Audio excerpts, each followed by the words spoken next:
In the time it takes most nations to complete the paperwork for a single infrastructure project, China has reshaped its entire geography. Bridges that laugh at typhoons, ports that never sleep, tunnels through mountains that were once considered impassable, airports that rise from farmland in under 4 years.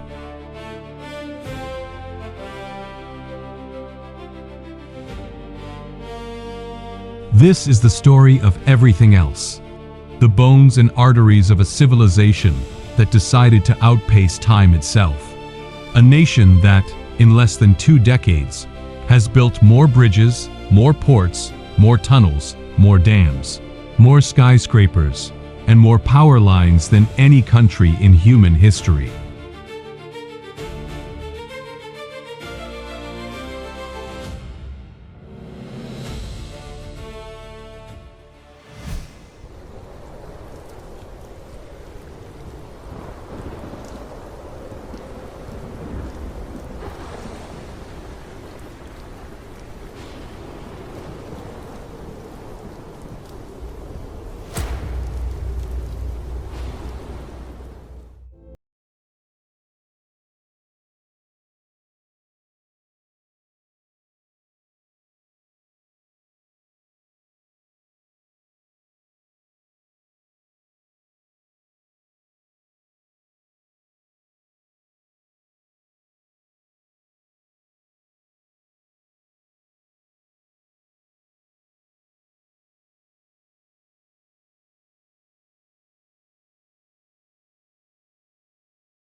In 2014, this was farmland.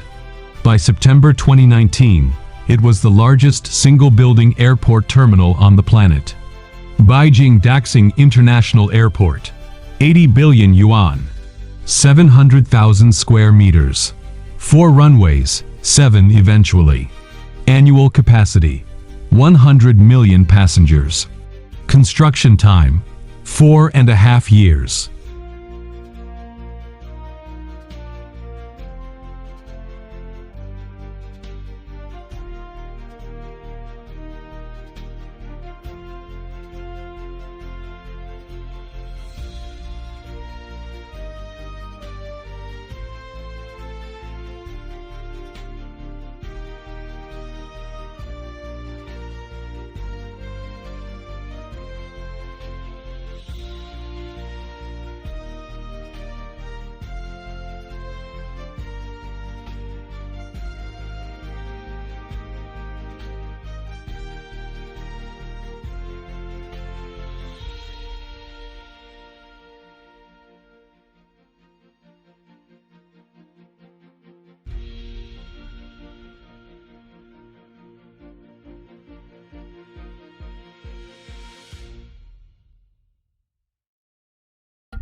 Shanghai Metro, 906 kilometers of track, 523 stations, 21 lines, 3.7 billion passengers in 2024, more than the entire world population.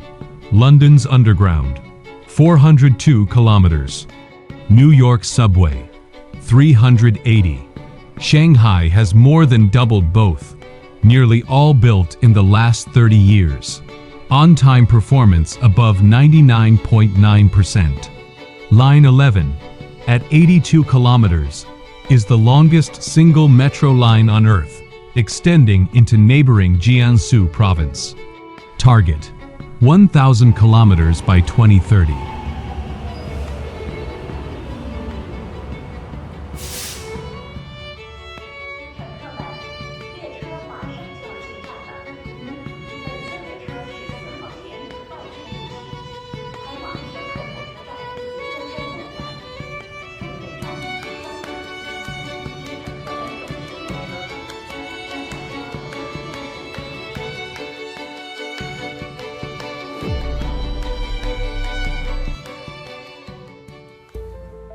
Lingdingyang, a stretch of sea between Hong Kong, Shanghai, and Macau.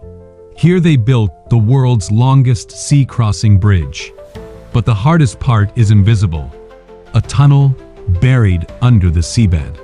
33 concrete tubes, each the weight of an aircraft carrier, joined in the dark meter by meter. Before this, China had never done it. They asked the Dutch for help. The price was a fortune. The Dutch laughed and said, "Pray."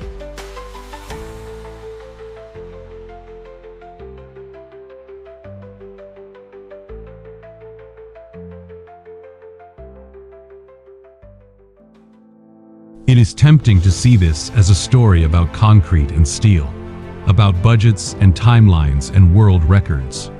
But behind every bridge, every tunnel, every dam and port and skyscraper, there are people, hundreds of thousands.